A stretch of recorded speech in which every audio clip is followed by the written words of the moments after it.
Hello everybody, my name is MegazardX and I just want to thank everybody for whoever is listening to this right now. This is one of my first times actually doing this, but I just wanted to kind of get my thoughts out there for Gen 8. And I really wanted to do a live reaction to the actual Pokemon Direct this morning though, but I knew good and well I was not going to wake up on time, get myself together, get myself woke up to be able to actually record all of this mess and then be able to put it all together and get it out there as quick as I could possibly get it. But I guess I'm just gonna have to do this as a normal discussion now though, but I guess it kind of all works out in the end though. But overall, I'm just completely blown by the scope of this game, because I literally went into this thing like no expectations at all. I really thought that this was just gonna be a Pokemon Let's Go, just slightly a little bit upgraded. I was not even expecting that much. And I guess me and Momo off of Twitter, y'all might know him, we were probably both in the same boat, just kind of thinking like, okay, we ain't gonna expect much. We're just gonna set the bar kind of down low. They kind of set that bar down low for Let's Go, and they just completely blew it out of the park from the word go. And literally, usually these Pokemon Directs, I was just thinking about it, because thinking back to the Sun and Moon reveal, they had like 6 minutes worth of fluff and it was like 1 minute worth of actual content. That's what I was actually thinking of, but they actually went into this thing strong, like literally a minute in, and they start the trailer off and they show the male trainer, they show the female trainer. The female trainer by far always looks the best in terms of the design and everything, and I have no idea why in the world does the male trainer actually have a freaking suitcase on the back of his back like that. I just don't know, but I really hope that the character customization that's been in Gen 6 and that has been in Gen 7 returns back, obviously, in Gen 8, because I really got to design my character out to be totally different from that trainer that it showed off in the trailer, though.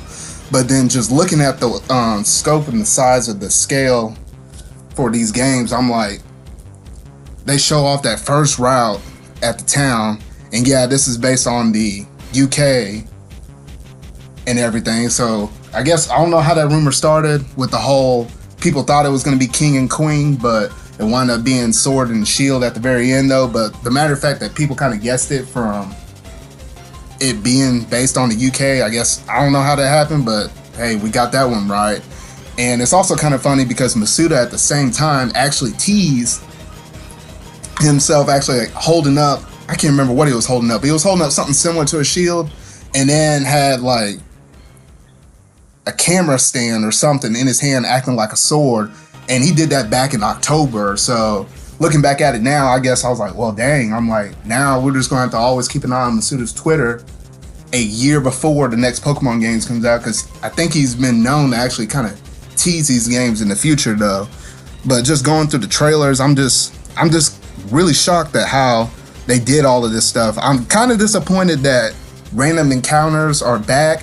I got kind of spoiled with the Let's Go, with them actually being able to show, you know, you'll be able to run into the Pokemon in the wild and actually see what they are. But I guess it's just a return to form. It was kind of expected. I kind of got my hopes up for that, but it is what it is for that though. But that's all pretty nice and all. And let's see here, just going through this a little bit more and everything, then you get down to the 3 starters, and right out the gate they show Score Bunny coming up in there. Y'all know me, I like my fire types, I like my dragons, so Score Bunny is the way to go on this for me. And I don't know if anybody else kind of figured or looked at this though, but when they showed that water starter and how like the water was put out, how the water put out the flames and everything, I literally thought of the water starter just like peeing over those flames. Like, I don't know about y'all, but that was the first thing that came up in my mind just looking at that trailer though and everything though. But it's kind of cool how you got that the camouflage thing. You kind of got like a chameleon thing going on like that, similar to another Pokemon that we had back in the Hoenn region. And then you go to the grass one, and the grass one, I don't know, to me it just doesn't seem like it's the best one out of the other 3. I really like the fire, and then second water, and then last grass. I will put the grass starter kind of down there with Poplio. Maybe not that far down. He ain't that ugly, but I mean, like, just based on design, I'm like, okay, that's probably where it's going to be at. And then lastly, we get the logos for the Pokemon games being Sword and Shield. And as of now, as I was talking to my friends, I was like, based on the logo and the color, I want to go with Sword. And very few people I'm kind of seeing on Twitter and the Pokemon community and everything are kind of going with Shield. But it's kind of funny seeing all of the memes and the fan arts from all this stuff. And it really just started blowing up all of a sudden. And right now, based upon these two logos, just looking at it, I'm kind of going with Pokemon Sword. I kind of base my decisions purely off of the legendaries. So it may be a month or two until we probably see that. I don't know. But by the time E3 comes around, I'll definitely know my choice and everything. And E3 is going to be looking to be pretty crazy with all these games that we got, and then including Pokemon Sword and Pokemon Shield that we'll probably see more with demo events and everything, and see how the press actually reacts to it and everything. Then looking a little bit further into the trailer, then they start to show off the region, and it's known as the Galar region. And yeah, it's based on the UK, and it's basically just the whole region kind of flipped upside down based upon England's, country and everything though. But looking at the map, I just noticed, because Joe from Cerebi, he actually said that based upon what we're actually seeing, the map is not like a one-to-one scale to what has actually been shown with the gameplay footage from these trailers. So basically, it's going to look bigger and even greater than what we're actually seeing on the maps, as compared if you look back to the map for Sun and Moon and everything. So that's pretty cool. And then I also saw people kind of speculating, since the Galar region could be very close somewhat to Kalos, it could be like a Gen 1, Gen 2 kind of thing where we may be able to go back to Kalos. And I saw people like KG kind of pointing out towards the left part of the map, towards the left corner, the bottom left corner of the map, where it shows that tunnel, and that people were kind of starting to speculate, like, well, there is a tunnel that runs from England to France, kind of runs underwater though. But we'll have to see on all of that. I'm not sure if it actually has something that kind of relates to that, or if it's just like that little tunnel that goes down to the south part that actually opens up right before that other little town though. But we'll have to wait and see on that though. And I'm so glad that gyms are back instead of the trial captains and everything. So it's kind of just just a return to form really with this region and everything. And I know some people were actually a little bit worried that since Masuda wasn't directing the games anymore, starting with Gen 7, that people were kind of worried about the direction that everything goes. But I think the new director, I think everything is going to line up for this. I don't think we have too much to worry about, and I really hope that this game actually has some decent, good post-story content, because with the last gen with Alola, it didn't really have it as much. But I'm looking forward to seeing everything though. But I'm just so glad that we're finally getting, after all these years, we're finally getting our traditional mainline Pokemon game on the Switch, on a home console, finally. And we can be able to play it as both the home console way as well as portably, like we always known to do it. So overall, I am very excited for these games, and will constantly keep on,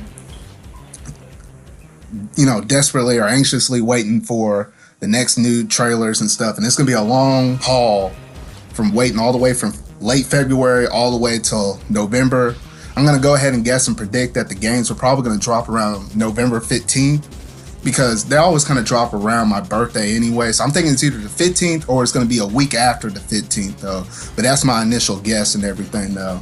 But the next big news I'm kind of waiting on is to see, okay, what are the two main legendaries going to look like? And based upon the logos that they give us, I think it's going to be something kind of relating to a wolf. And from what I've been hearing from my friends and from other people, is that I think dragons, as well as, the steel with the medieval thing kind of going on, I think dragon and steel types might be very important types with this region this time around. And also, we always had a new Eevee evolution that always comes in every even generation. So I'm thinking there might be 2 new Eevee evolutions this time around. And if there is, I'm thinking there's going to be a steel type, and I very